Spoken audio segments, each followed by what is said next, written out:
look at a very interesting character that is misbehaving. It's not the only character that's misbehaving, but this particular one is pretty naughty. So, who am I talking about? Well, I'm talking about you. That is what and who I'm talking about. I am talking about you. Cheeky little monkey. Not you the person. You the character. So, we have been given a set of vowels, haven't we? Here we go. Here we go. There we go. Look at this. Vowels.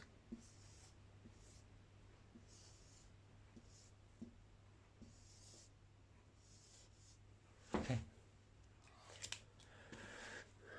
A, E, I, O, U. And if you are in the continent, you might get A, I, E, O, U. I'm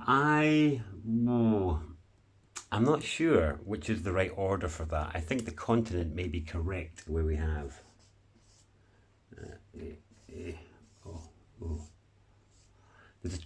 I suspect that may be correct because there's actually a journey in these vowels, in these characters. And if you say the letter I,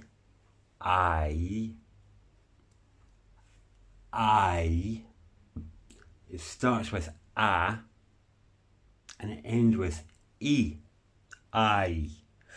Like I is formed of the sounds of A and E. So they both have validity. In this one, you've got, you know, when you put A and E together, you get I, which is correct. And this way, if you do A into I, then the sound you will be left at is E. So I suspect this is probably the right order. I haven't actually come to that conclusion until right this very minute before, but there we go. My conclusion is that this is the more correct order. Now, I've worked with these vowel sounds for many years, and there's always been an interesting issue when sounding with groups, especially large groups of people, when I do vowel journeying through the sound. So we'll get everybody going, ah, get a lovely harmony going. Then we'll get everyone going, ee, get a lovely harmony. Then we'll do, I, it's all very beautiful. Then we'll go, I,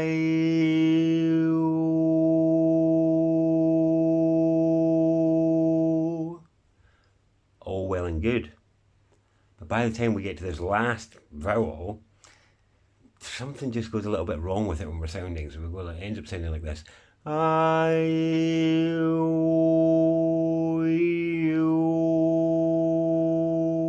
We make this weird yeah bit in the middle where the sound, which is moving in a nice orderly fashion up until that point, suddenly like reverses on itself. Let me just do it again, see if you can notice it.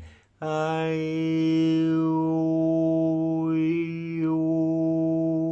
it's like there's a backtrack that happens going from O to U. So it's puzzled me for many years. But I had other breakthroughs, as might be expected when somebody works with characters in this way. And it's to do with this one here. Okay, so let me get rid of the others. I planned on making this a nice short punchy video, but it seems to be beyond me, that, doesn't it? Oh, there we go. Okay. So one of the things about understanding character in more detail is looking at where we use the character and how it makes us feel and what we do with it. So for example, ah, we use ah for pain. We use ah for realization. Ah, hit my thumb.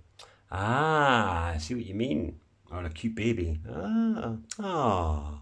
Somewhere between ah and oh then. Nice meal.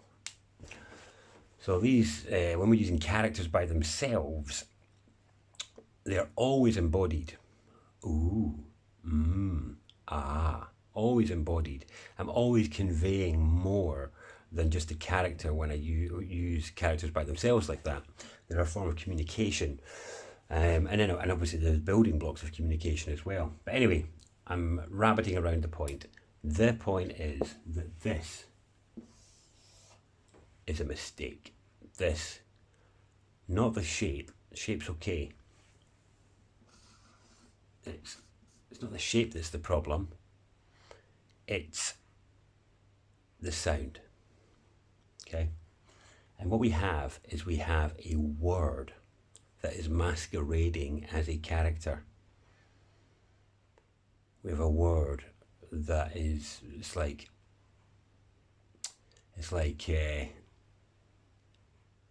trying to get in on a hierarchy that it doesn't belong in. It's a usurper.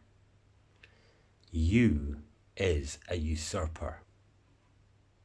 You is the usurper. And in fact, look at how we use you. You is the accuser. You is how you accuse. So you blame is how you other someone is with you. So you is about othering and it's about accusation. So that's not very positive, is it? So you doesn't fit with ah or or ooh or I or oh. You doesn't fit as an embodied sound where we would use it on its own as an expression of something. But we do with our other vowels. And this obviously led me down a bit of not a rabbit hole, it was a natural progression of the work I was already doing. And I realised there's a problem here. And in Old English, we used to have two little guardians at the top of our U. And this was in English, it wasn't just in the continent, we did have it in English as well, but it just, with other aspects of our laziness, you know, they used to talk about dotting your I's and crossing your T's, people forgot about what we do with you. And really, when we look at the sound, when we look at the sound, how it is pronounced, when it has these on it, we have different sound. We have ooh, ooh. And the other sound we have for this character in English, it's not just you, is it? Because the way that we use it is So we do and ooh, ooh, So underground, umbrella, ugly. Where do we use ooh? I'm trying to think of ooh now. Moon, spoon, of course, all those variants of ooh. But those are how we use that sound in spells. It's not how we use it as a character. Now, you look at where we use So universally, around the globe, is an enjoyable ingestion. Of pain is I have just hurt myself. Is realization. So what is the universal application of the two sounds that I just shared? Ooh and Ooh. Where do we use them? Ooh. They're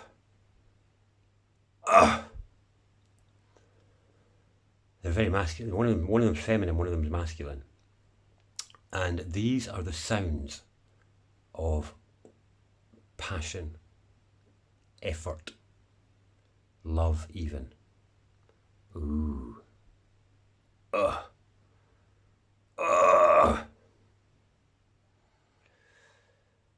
heard men make the sound to achieve lifting very heavy weights.